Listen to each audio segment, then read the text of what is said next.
बहुत समय पहले की बात है। जंगल में 4 मित्र रहते थे। उन चारों का स्वभाव काफी अलग था, लेकिन वे पक्के दोस्त थे और किसी एक की मुश्किल में सभी मिलकर मदद करते थे। वे 4 मित्र थे, चूहा, कौवा, हिरण और कछुआ। एक दिन चूहा, कौवा और हिरण पेड़ के नीचे गप्पे मार रहे थे। अचानक चीखने की आवाज सुनाई दी। अरे, ये तो हमारे मित्र कछुए की आवाज है।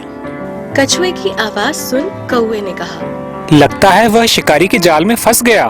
अब हम क्या करेंगे? हिरण ने भी चिंतित आवाज में कहा। तभी कौवे और हिरण की बात सुनकर चूहे ने कहा, चिंता मत करो, मेरे पास एक आइडिया है। ऐसा कहकर चूहे ने अपना आइडिया हिरण और कौवे को बताया।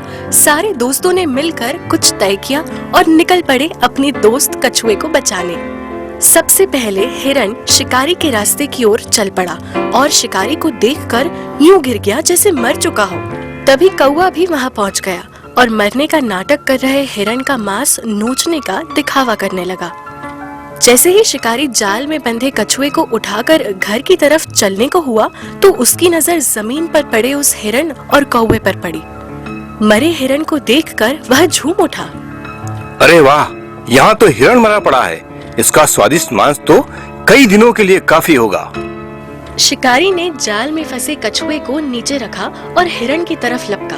तभी झाड़ियों के पीछे छिपे चूहे ने आकर जाल को तर दिया और कछुए को आजाद कर दिया। कछुआ धीरे धीरे चलकर झाड़ियों के पीछे छिप गया। कौवे ने कछुए को आजाद देखा तो जोर से काव काव करके उड़ गया। कौवे का इशारा पाकर हिरण भी उठकर भागा और तेजी से जंगल में गायब हो गया। शिकारी उसे भागता देख सन्न रह गया। वह मन महसूसते हुए कछुए के पास लौटा तो वहाँ कुतरे जाल के सिवा कुछ नहीं था। कछुआ भी गायब था। शिकारी ने सोचा, काश मैंने इतना लालच न किया होता। चारों दोस्त अपनी योजना की सफलता से बेहद खुश थे। उनकी योजना और प्रयास से उनके मित्र कछुए की जान बच गई थी। उन्होंने कसम खाई कि वे भविष्य में भी वैसे ही एक होकर रहेंगे। उम्मीद है ये कहानी आपको पसंद आई होगी। वैसे इस सुंदर कहानी में एक सीख छिपी है। ये कहानी हमें एकता की शक्ति का एहसास दिलाती है। सीखने वाली बात ये है कि अपने दोस्तों की मदद करना चाहिए और जो काम हम अकेले नहीं कर सकते हैं वो मिलजुल कर आसानी से किया जा सकता है।